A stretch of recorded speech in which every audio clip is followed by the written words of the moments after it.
I'm Joe Catalano with an AM Quincy news update for Monday, September 16th.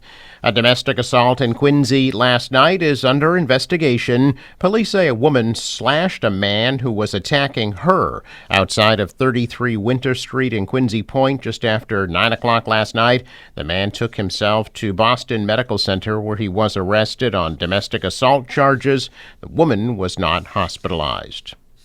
Last week's three-alarm house fire in Quincy is being blamed on careless disposal of smoking materials. Chief Joe Jackson says the blaze that destroyed the home at 301 Belmont Street in Wollaston last Thursday afternoon was sparked by the improper disposal of smoking materials on the back porch between the house and garage. Flames ripped through the roof of the large Victorian home, causing extensive damage. All the occupants of the home escaped safely, and there were no serious injuries. However, 8 people were displaced by the blaze. Cohasset attorney Craig McClellan has formed a campaign committee to seek the Norfolk County District Attorney's seat in 2026. McClellan is a registered Democrat and served as an assistant district attorney in Suffolk County. McClellan is also a member of the Cohasset School Committee. Incumbent Norfolk County District Attorney Michael Morrissey of Quincy was first elected to that position in 2010. Now, this begins week 2 of the 3-week shutdown of the MBTA Red Line between JFK UMass and Braintree stations.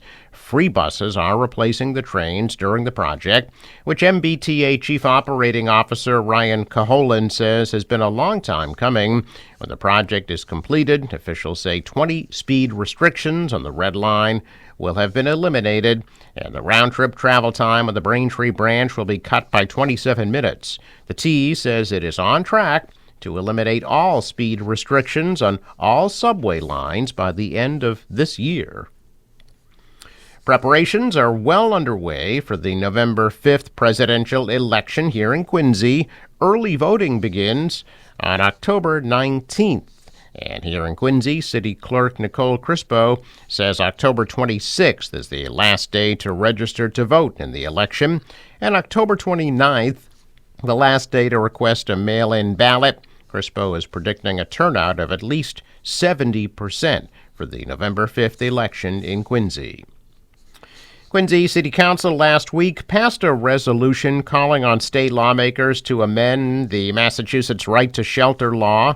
In response to the migrant crisis, the resolution asks the state to change the law so that state-supported housing would be restricted to people who've been Massachusetts residents for at least 6 months and are U.S. citizens or lawful permanent residents.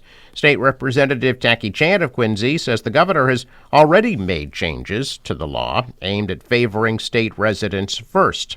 City Council President Ian Kane, just off his unsuccessful bid for the Republican nomination for U.S. Senate, said he sponsored the resolution in response to migrants who've been sleeping outside the Wollaston T station. Councilors Richard Ashe, William Harris, and Nina Liang did not support that resolution. Interfaith Social Services of Quincy is now collecting donations of new costumes for their annual Halloween costume drive. Each year, Interfaith collects new Halloween costumes to be donated to children of its food pantry clients to help relieve some of the financial burden of having to purchase new costumes. Costumes can be dropped off at Interfaith Social Services on Adams Street in Quincy, Monday through Friday from 12:30 to 3:30, and on Tuesdays until 7 p.m. The costumes are needed by Friday, October 11th. The New Hampshire State Police Marine Patrol is investigating the death of a man whose body was recovered from Newfound Lake. State police were notified by a paddle boarder about 11 o'clock Saturday morning of a possible body in the water near Lakeside Road in Bristol, New Hampshire. Members of the New Hampshire Fish and Game Department also responded and located and removed the body of an adult male, later identified as 77-year-old John Quinlan of East Weymouth. An autopsy is scheduled to be conducted by the New Hampshire office of the chief medical examiner today. New Hampshire State Police Marine Patrol was assisted at the scene by the New Hampshire Fish and Game Department, the Bristol Police Department, and the New Hampshire Office of the Chief Medical Examiner. The Massachusetts Department of Public Health on Friday announcing the 11th human case of West Nile virus in the state this year. The person is a man in his 60s with recent out-of-state travel. Although the person's recent travel outside Massachusetts means the exact location of exposure is uncertain, there is a possibility he could have been exposed within the greater Boston area, which is already at a high risk for West Nile.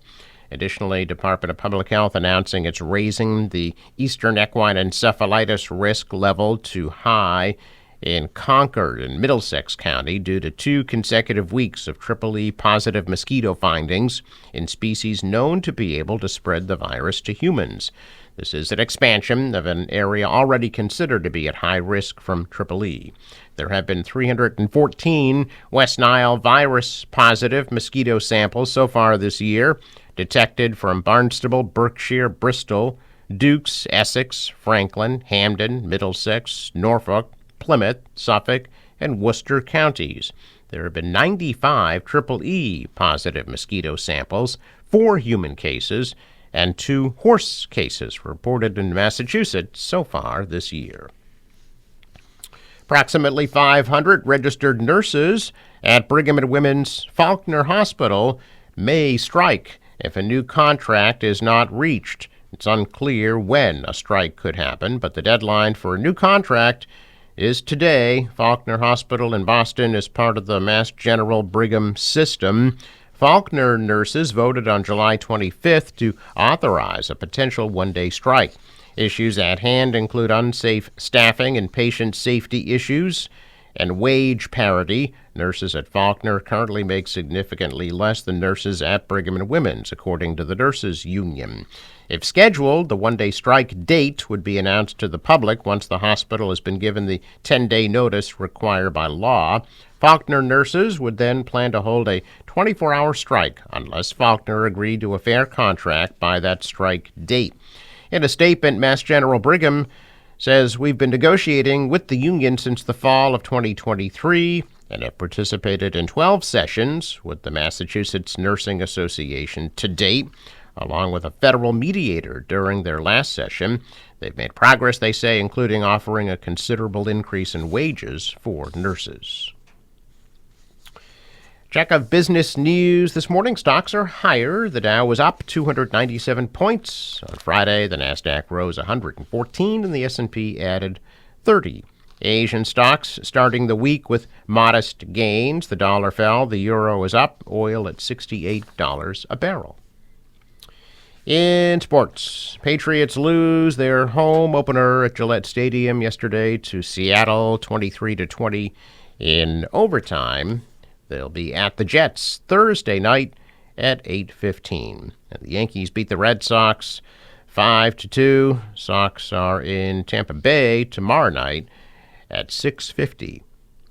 Forecast from the National Weather Service. Today, mostly sunny, high of 81. For tonight, partly cloudy, low 52. Tomorrow, mainly cloudy at a high of 82. Cloudy on Wednesday, high of 77. And some showers Thursday with a high of 74. For the boater today, waves about a foot, wind southwest at 5 knots, become southeast later today, high tide 10:24 this morning. Sunrise 6:25, sets at 6:50.